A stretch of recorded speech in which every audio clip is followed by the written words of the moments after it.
I start slating them again.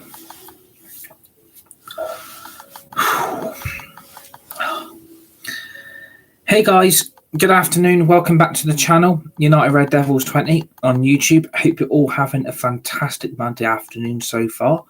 Hope you're all having a good day. Hope you're looking forward to the rest of your day. And I hope you're all looking forward to this first official week in December 2023 this year. First of all, do me a massive favour for me. Hit the like button, hit the share button, hit the subscribe button if you're new to the channel. United Red Devils 20 on YouTube. Share the video, hit the tweet button, hit the retweet button, and always remember to put a notification bell on at all times to receive dedicated content right throughout the rest of 2023 this year on United Red Devils 20 on YouTube for more Fortnite, Rocket League, EA Sports FC24, more previews, more match reactions, bonus Christmas content coming up as well, and more brand new stuff planned for the rest and the last remaining days and weeks in 2023 this year. Good afternoon to everybody, all you legends and all you legendary people, and welcome to your Premier League preview between Manchester United and Chelsea on match day 15 of the 23-24 Premier League season on Wednesday evening on the 6th of December 2023 at Old Trafford, 8:15 home evening kickoff. Christmas time now is very much upon us for Manchester United fans, Manchester United supporters and Manchester United Football Club, where for me, this is the most important month of the year for Manchester United to see realistically where we are going to be after Christmas, because after Saturday, I think the trust has gone from the players. I think the fans and supporters are now gone beyond fed up. And I think for me, we are very frustrated with the football we're playing. We're very frustrated with the outcome of results away from home and at Old Trafford as well. And the football we are playing at the moment, it isn't Manchester United like. It's very, very boring. It's getting boring to watch. It's getting to a point now that it's becoming more frustrating than ever to try and watch Manchester United play at home, especially away from home as well. It's just getting to the point now that Manchester United fans and supporters like me and like yourselves are getting just extremely fed up the way Manchester United are at the moment on and off the pitch. At the moment, it's just an absolute nightmare. It's an absolute circus, and the way we played on Saturday, it was embarrassing, it was pathetic, and quite frankly, Manchester United were awful. They down tools more than a builder does on a building site, and basically just give up when the going gets tough, when they go 1 or 2-0 down. I think, after Saturday, I was feeling very confident that we would beat Chelsea Wednesday evening, especially with the football Chelsea are playing under Mauricio Pochettino. And obviously, after getting a very, very scrappy win against Brighton yesterday, with Conor Gallagher obviously being sent off and Chelsea having to play the rest of the second half with 10 players, I honestly thought Chelsea would fold. I thought Chelsea would collapse, knowing, you're down to 10 men against a Brighton team that is very well organised under Roberto De Zerbi. And for me, I was feeling confident we'll beat Chelsea Wednesday. And after Saturday, that confidence is drained. That confidence has come out of me. I'm not feeling very positive. I'm not feeling very confident United are going to start turning this around. But we have to win Wednesday. I think we have to beat Chelsea. Otherwise, I can see a season where Manchester United don't get European football. I can see a season where we don't win a trophy. And I can see a season where we go a whole another season without a trophy. And I think for me, after what we achieved last season, I honestly thought Manchester United would push on. And I think for me, we have got 10 times worse. I think winning the Carabao Cup last season, as well as getting Champions League football, getting top 4, has absolutely cursed us. If you look at the Carabao Cup situation, we're out of that. The Champions League, it looks like we're going to be out of that in the next few weeks. And basically now, the only hope is Manchester United go on an FA Cup run, get to the final and win the FA Cup. And even unlikely that is going to happen, the only way Manchester United turn the season around is by beating Chelsea on Wednesday. Obviously, the Chelsea squad beat Brighton yesterday evening thanks to 2 goals from Enzo Fernandez and Colwill that obviously beat Brighton, especially when Brighton had the upper advantage with 11 players and Chelsea only with 10. I honestly expected a Brighton comeback against Chelsea, and unfortunately it didn't happen. And I think Brighton really could have done by giving us a favour Wednesday. And unfortunately, it didn't happen at the weekend. And I think Chelsea, are going to look at the performance from themselves. They're going to look at that performance from that Man United team at the weekend against Newcastle. I think Chelsea can come to Old Trafford and beat us.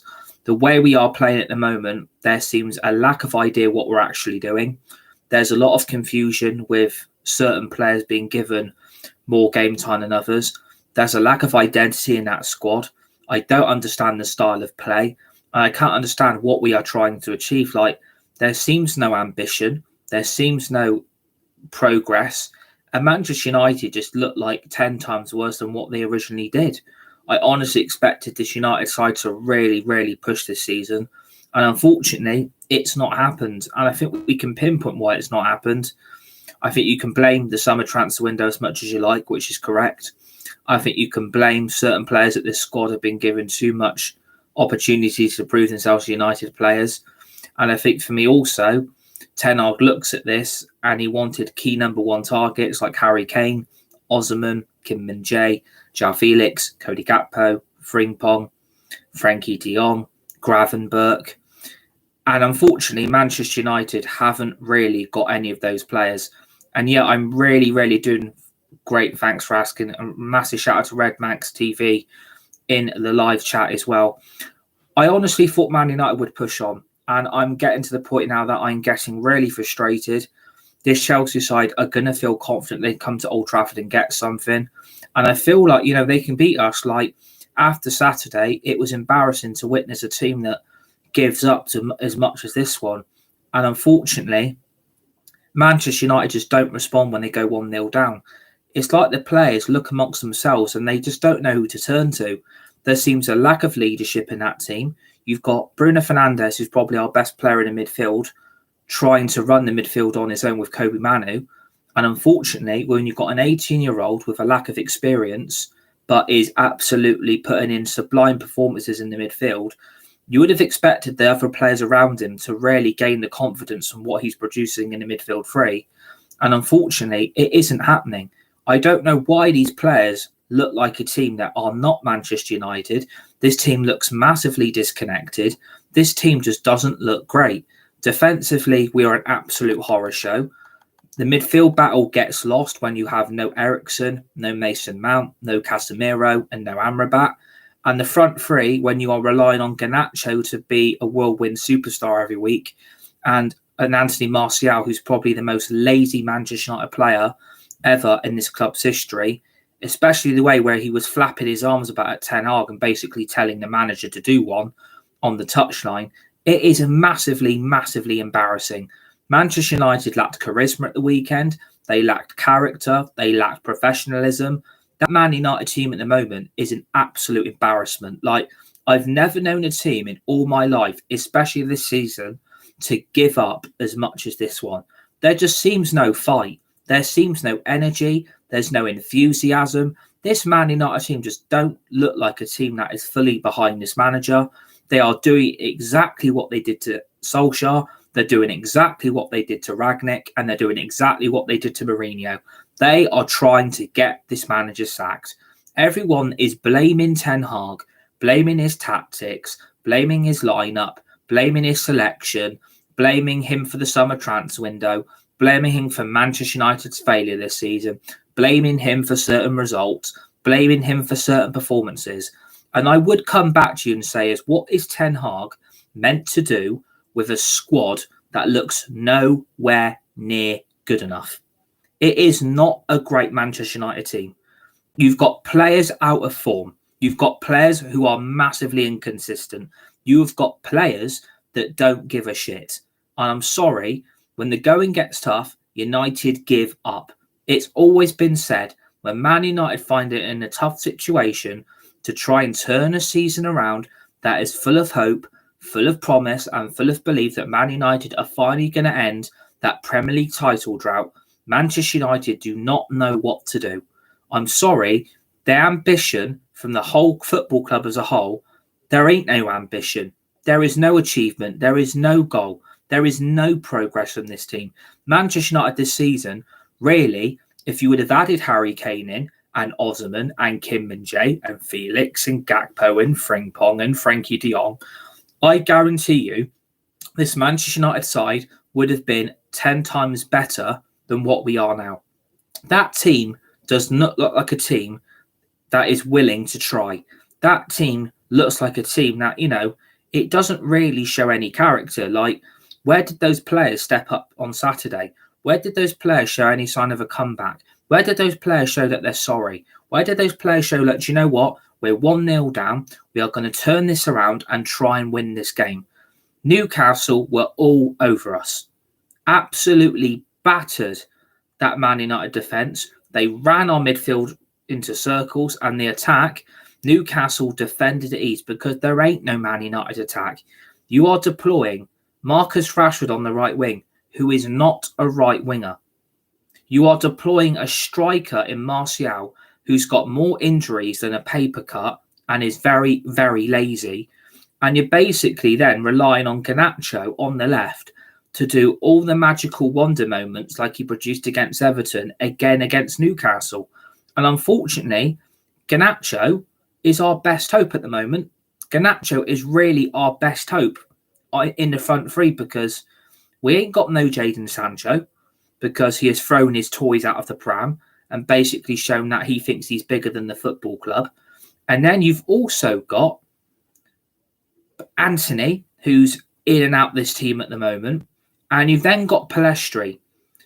Like, I feel for Ten Hag in all those players, because he clearly doesn't rate Pellistri. Clearly, he ain't good enough anyway. And I think for me, is Pellistri really the right winger we need to progress with?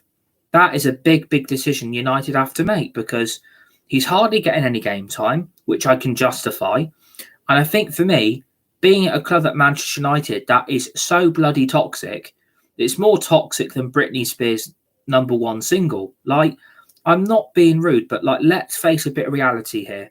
We could have done with Pellistri progressing. We could have done with having Sancho back in this team. We could have done without all the stuff going on behind the scenes with Anthony in his personal life, as well as Marcus Rashford.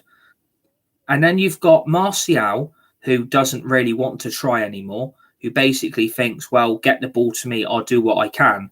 But when he tries and hold the balls up and tries to make certain runs on and off the ball, Martial just stands there and looks disinterested. And I think for me, that's a big, big problem in this Man United team. These players do not look interested. And I think for me, it's true. These Man United players do not give a crap. If they lose, they don't care. If they win, they don't care. If they draw, they don't care.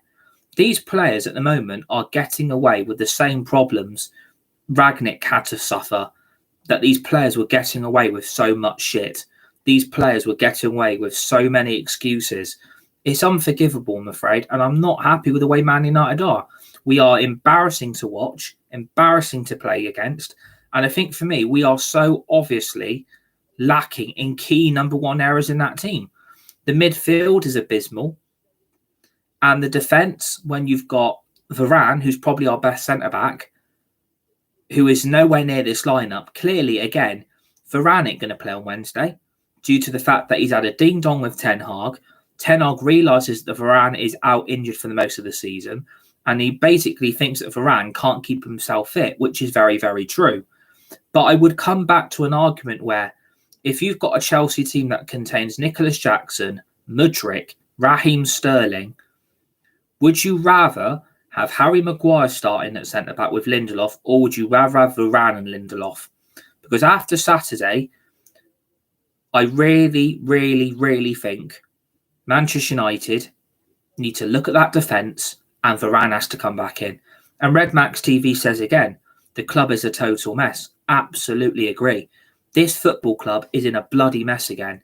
And people are trying to put the blame on Ten Hag for this. These players are not bigger than the club. Not one player at Manchester United is bigger than the club. But they think they are bigger.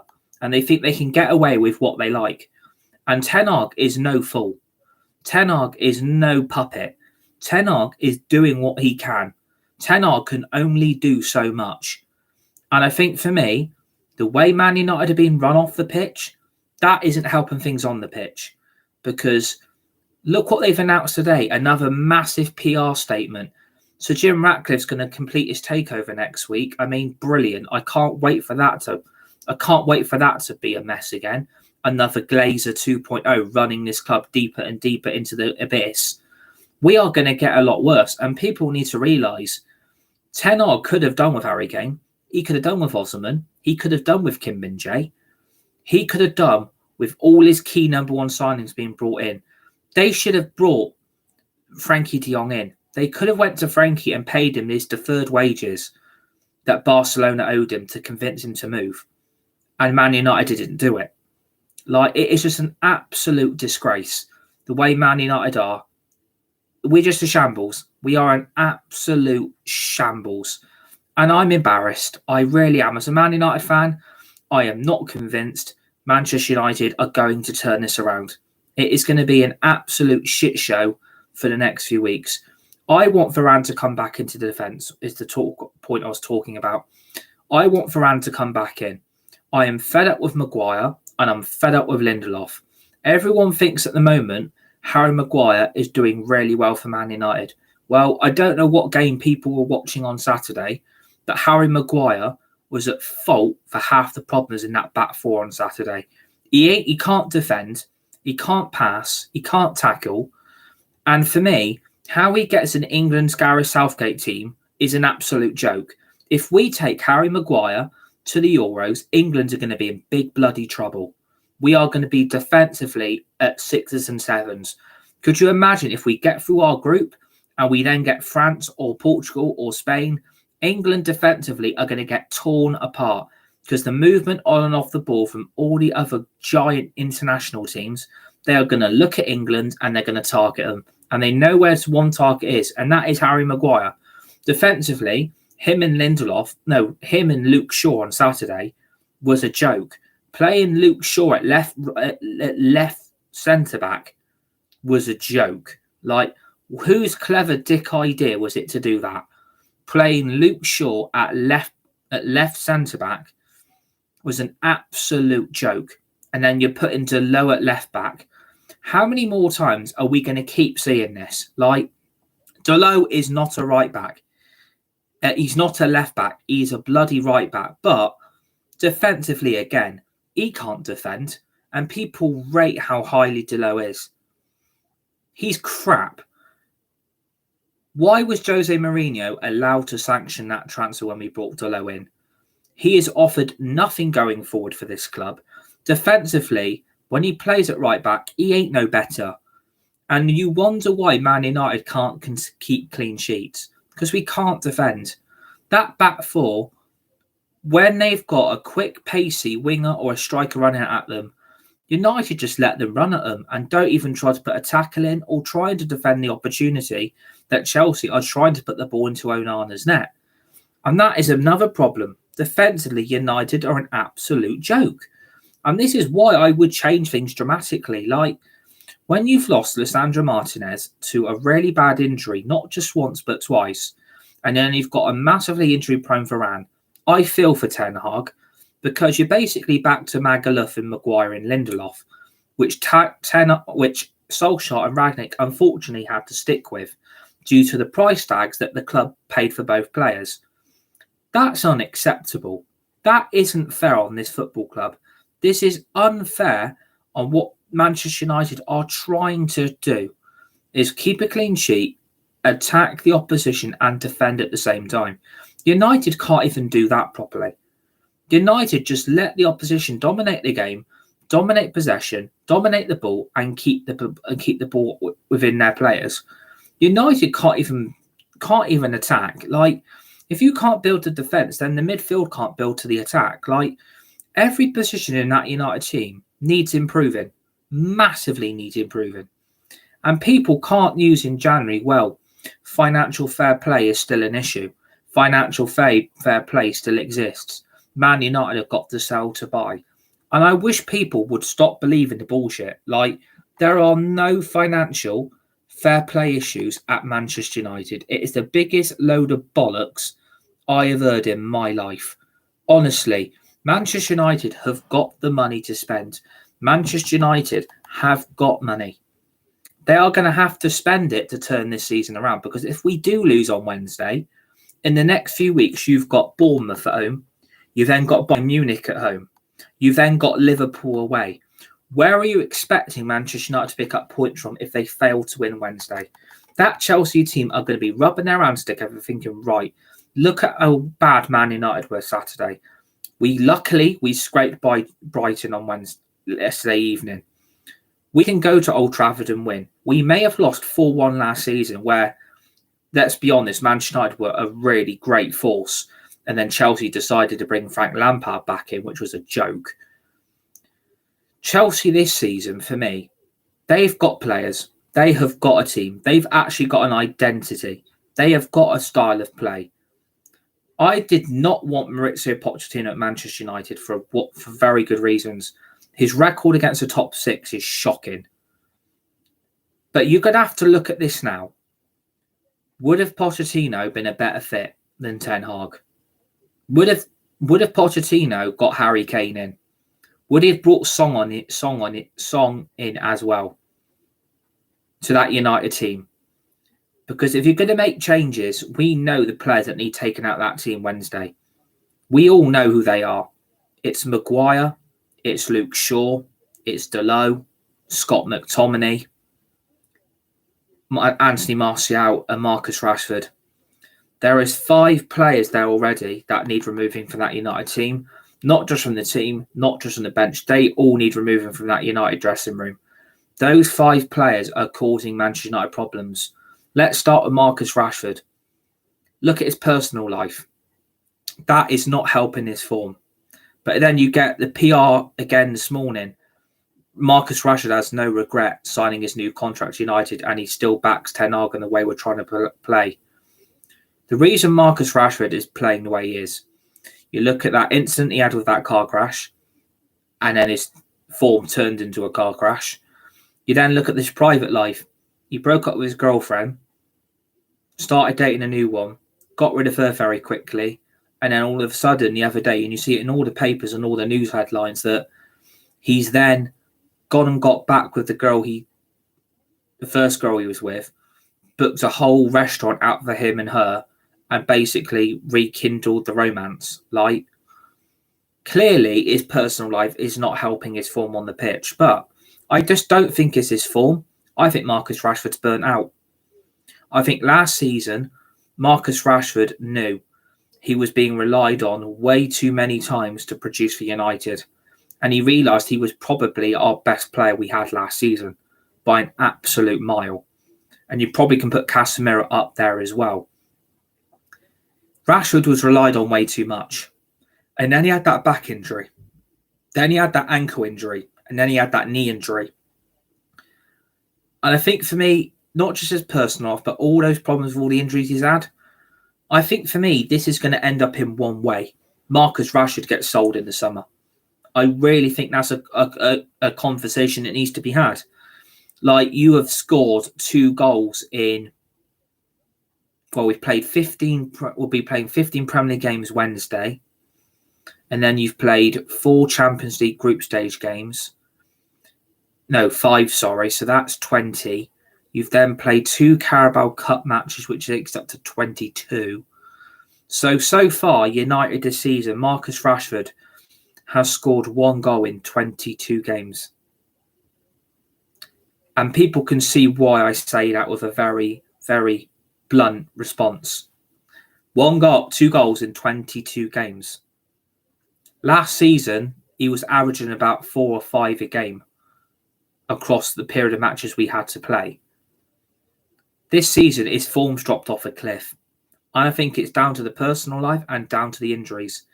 And I think if a big offer came in for a big European giant next summer for Marcus Rashford, I'm sorry to tell you, I would be taking it. And I would drop him Wednesday. I think it's about time he was dropped, put on the bench, and taught a lesson that your attitude, your commitment, and your desire on the pitch at the moment is not good enough.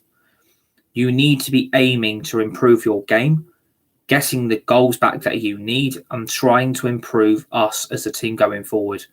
Because at the moment, Rashford is out of form, inconsistent, and producing absolutely abysmal performances. So it's about time Ten Hag wielded the axe on half that United team and told them a few home truths, because I am fed up with these players with the excuses. I am fed up with the PR, and I'm fed up with the bullshit. It is about time these players were called out for what it is. You are you're jokers, you're an embarrassment, you are basically getting away with crap again, and you're trying to come up with so many different excuses to think that you're bigger than everyone else. And I'm sorry, but if you players don't want to be here, you know where the door is. Like, you know where to go if you don't want to be here. So that's Marcus Rashford discussed. And then we move on to that abysmal midfield. Like, Scott McTominay was absolutely invisible on Saturday. Like, he was like so invisible. You have to literally get Harry Potter's invisibility cloak from the first Harry Potter film to put on McTominay, because he's more invisible than rabbit shit in a pack of Maltesers. Like, it is embarrassing how bad Scott McTominay is. Going forward on Saturday was a joke.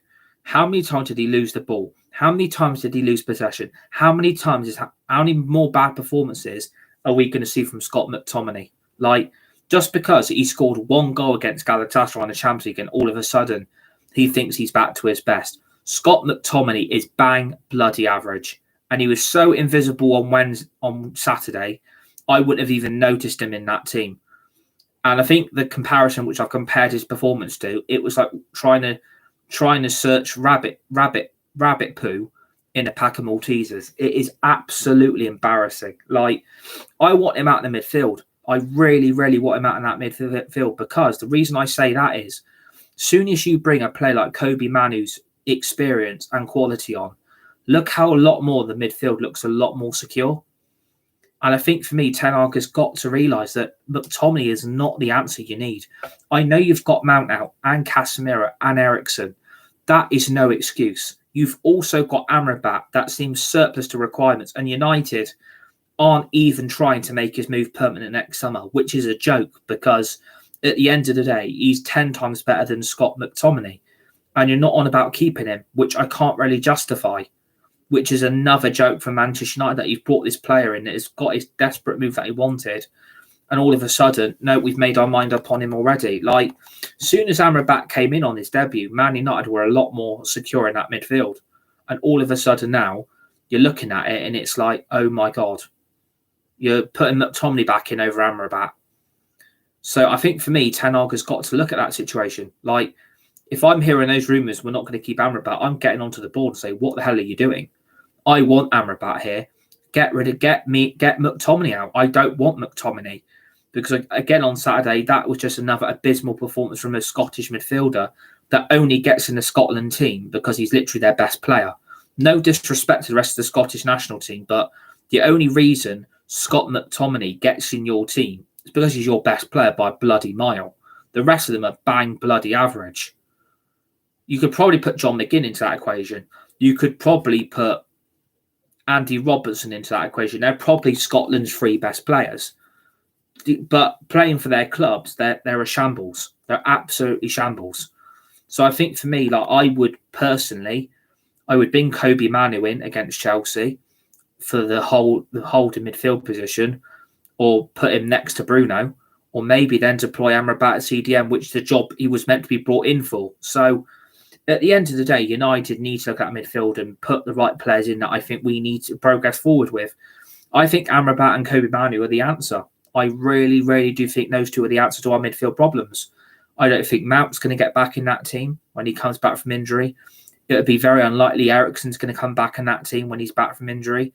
And even Casemiro, like, does all 3 of those players that are out injured have a future here? That's another big talking point, but I think they do, because we all need them. We need those 3 players back from injury, but the injuries are no excuses. We've still got a midfield good enough to go forward with, in my view. But if you take McTominay out of it, we're still a better team. So that is personally what, I would do with the midfield. So the midfield's been discussed. Like, the attack, after what we saw Saturday, we've discussed Marcus Rashford. I think for me, Garnacho keeps his place again. For me, he was United's probably best player going forward on Saturday against Newcastle. I mean, he had 1 or 2 decent opportunities on goal that he could have scored from. But again, like, we didn't get the ball enough to Garnacho to put in another a sublime performance. And I think for me, that's down to, you know, the United midfield again trying to get the ball forward to our front three.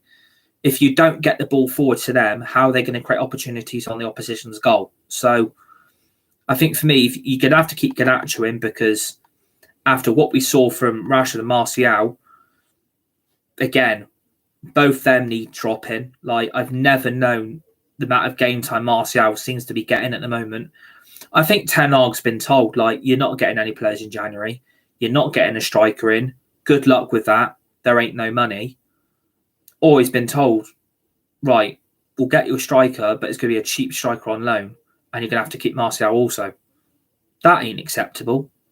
After Saturday, throwing and flapping his arms and basically crucifying our manager, I don't know who the fuck Anthony Martial thinks he is. Like, how dare you? Like, you're lazy, mate. You are fucking lazy. And you're flapping your arms about like doing bird is the word from bloody Peter Griffin from Family Guy. Like, I'm sorry. You are not bigger than a manager. You're not bigger than a club. And if you don't want to be here, mate, get the fuck out. Sorry, but Man United are a lot better team going forward without Martial. Like, soon as, you know, Rasmus came on, you know, Saturday, there's an ambience, there's a quality there, there's confidence, there's body hop play build up. There's a player that can actually run at speed. There's a player that actually chases down the ball and chases down the opposition players. There's a player there in there that puts a tackle in. Like, Rasmus needs to come back in for Martial. Like, I know the pressure of a 20-year-old striker's pressure is immense, and I feel sorry for Rasmus. It's not his fault that he's in this situation. Højlund should have never, ever been put in this situation with the pressure he's got on him. Like, he's only 20. Like, he's younger than me. Like, I feel sorry for the guy. And, you know, Ten Hag doesn't want to rush him back from that hamstring injury. I get that. But at the end of the day, what would you rather want, Ten Hag? What do you want, Eric? Because at the end of the day, Martial ain't the answer. He's really, really not. I'm sorry, but let's face reality. We're going to have to get rid of Martial in January, and we're going to have to try and sell him to a big club or a Saudi Arabian club for money. We get a big offer in, and we buy a backup striker to Rasmus. Because if you then lose Martial in January, if we sell him, and then we have Rashford out injured, you're then left with Højlund on his own, because Sancho's going to go as well as Martial. So at the end of the day, you're then stuck with Rasmus, Garnacho, and Anthony. Like, that'll be United's last three options. We won't have anyone else, because Ahmad, right? Another point we could have done. We could have done with Ahmad Wednesday. If I was, you know, picking that front three, like, Rasmus Højlund starting for me anyway, because we've got to, because he's the best hope of any goals being scored against Chelsea. Garnacho for me keeps his place, because of the last three games I've seen a typical great performances from Alejandro Garnacho. And I think for me on the right wing, like, this is what I don't get right. Anthony had an absolute sublime performance against Galatasaray in the Champions League group stage on match day 5 last week. And what I don't get is that performance was amazing. That was probably Anthony's best ever performance in a United shirt. And it comes to Saturday and he's been dropped again. So I don't really get why that was allowed to happen. I don't get why Anthony was dropped. And I thought, for me, like, look how clinical he was again in that Champions League game against Galatasaray. Look at the opportunities he got in the box with.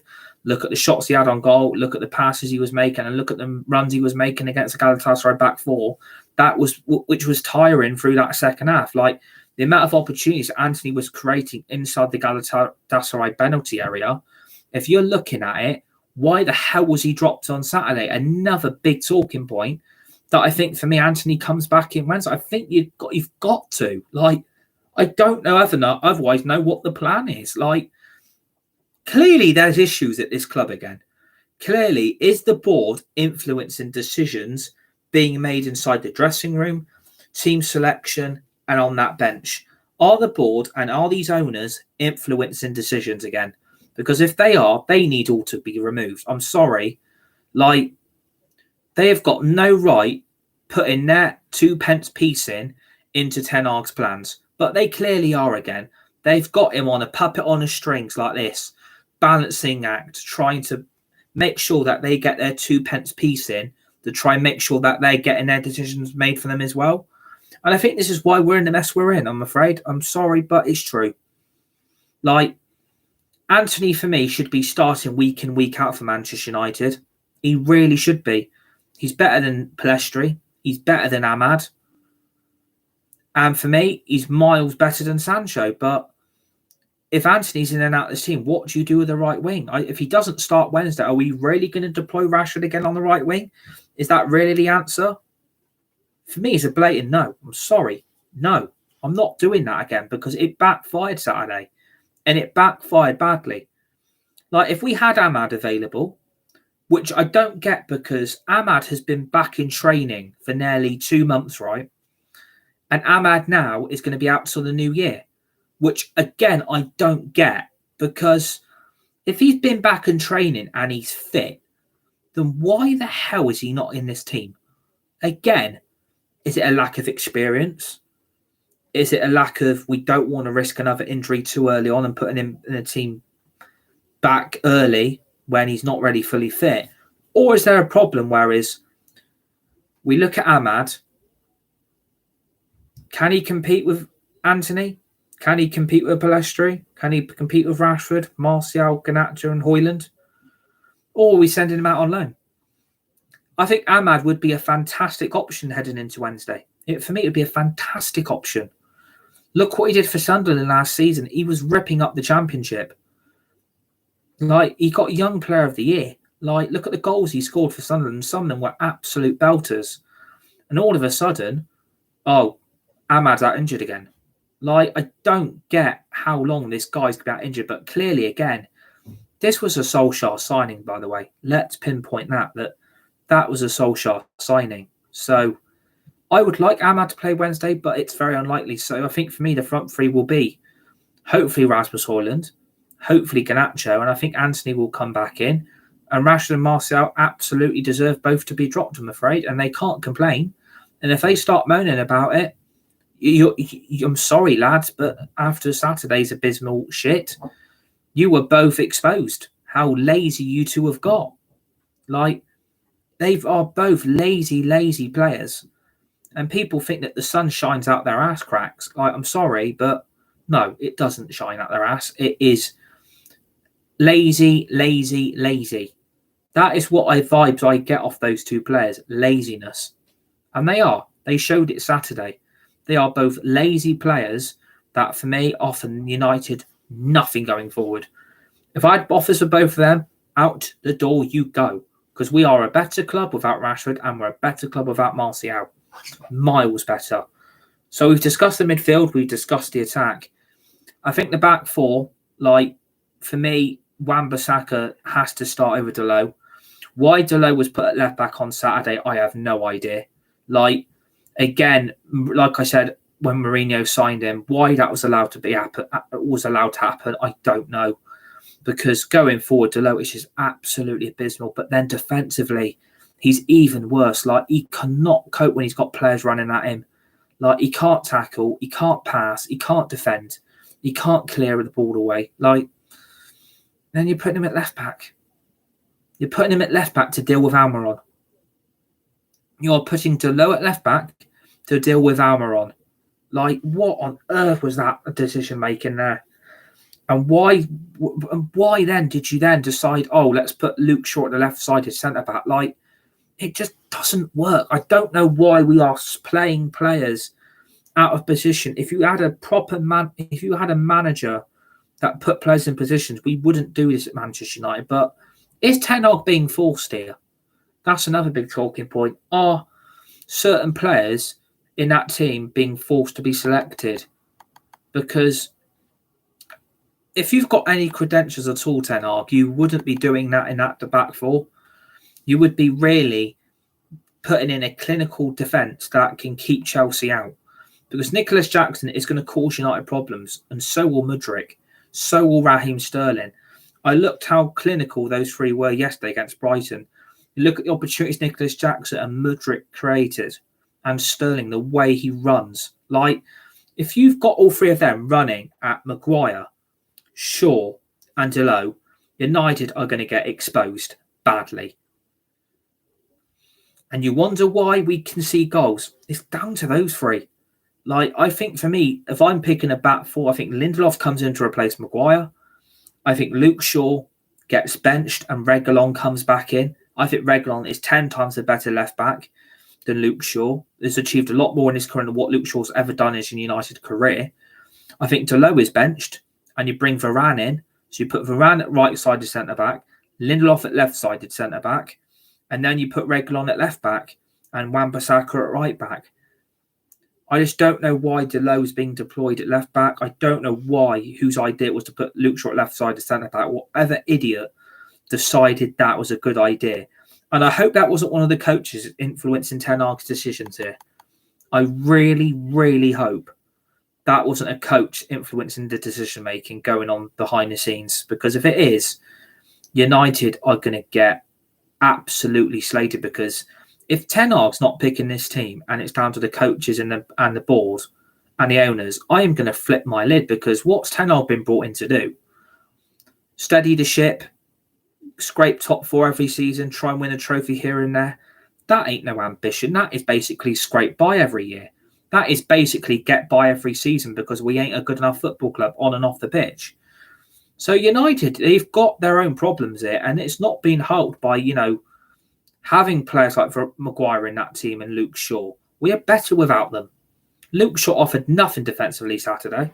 He didn't. He was woeful. Like, he was getting drained by Bruno Guimaraes and Bludge Jollington. Like, at the end of the day, do not play these players again. If you play these players, I'm going to start losing some faith here because I do back you and I believe you're the right manager. But if you're going to continue to play the same problematic players in every game, your form at United is going to crush this team. I'm sorry. I back Eric Ten Hag fully 110%, but I've got to start questioning some of these decisions. Like, if these players are not good enough, you get fucking rid of them. And apparently, the reason why Ten Hag is in the mess he's in is because clearly there's players at this club he wants to get rid of, and the club is saying no. And that has come from a very, very connected source on Twitter.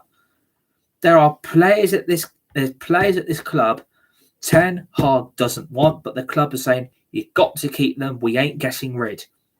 Because if we try and sell them, some of these players will have to sell at a loss. And then unfortunately we won't replace them. And the money will go straight into the Jim Ratcliffe and the Glazers' back pockets.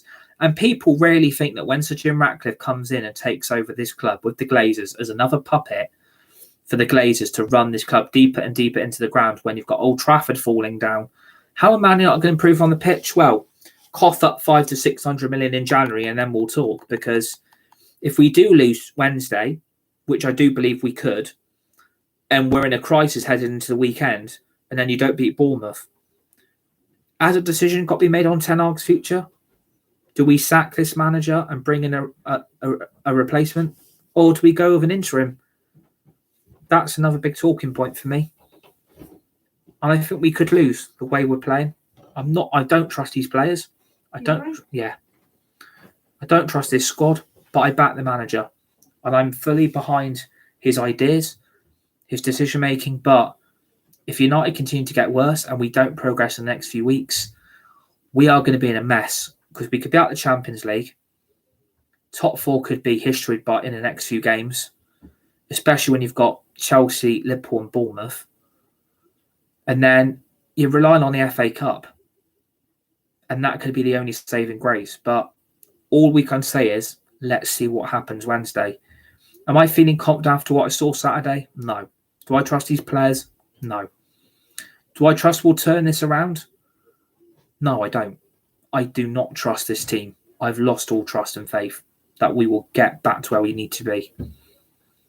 All I can say is, let's hope Ten Hag gets it right Wednesday, because otherwise, if we do lose, then United are going to be in a lot of mess. A lot like the club's in a mess anyway. And I hope we win. I hope we beat Chelsea. And I hope we turn this around. If I'm going to go for a scoreline, I'm going to go 2-0 United. I hope we can win. I hope we can put a performance in that we can be proud of. And I'm hoping we can turn what happened on Saturday around on Wednesday. But especially the way Chelsea beat Brighton yesterday, it wouldn't surprise me if Chelsea come to Old Trafford and win on Wednesday. But all I can say is let's see what happens. So I hope you enjoyed the preview. Hit the like button, the share button, hit the subscribe button if you're new to the channel. United Red Devils 20 on YouTube. Share the video, hit the tweet button, hit the retweet button. Remember to put the notification bell on as well at all times to receive dedicated content right throughout the rest of this year in 2023 on United Red Devils 20. We've got more Fortnite coming up, Chapter 5, Season 1 Underground. We've got more Rocket League, Fall Guys, F1 23, EA Sports FC 24, more previews, more match reactions, and much more brand stuff planned in these last few days and in the last few weeks of 2023. We've got bonus Christmas content coming up as well in the next few weeks and next few days as well. And then obviously, please join me for the match reaction Wednesday night. Hopefully it's a Man United win. Hopefully we turn things around against Chelsea, but anything can happen with Man United. It wouldn't surprise me if we respond very well on Wednesday, but that would be tickle Man United to, we're sorry about Saturday. We'll perform now and we'll beat Chelsea and we'll step up. So let's see what happens. So enjoy the rest of your day. Enjoy the rest of your week. Enjoy the rest of your Monday afternoon, Monday evening, whatever you're all doing. Stay safe. Be nice. Be kind to each other. You're all legends. You're all legendary. And I'll see you guys on the next one. Peace.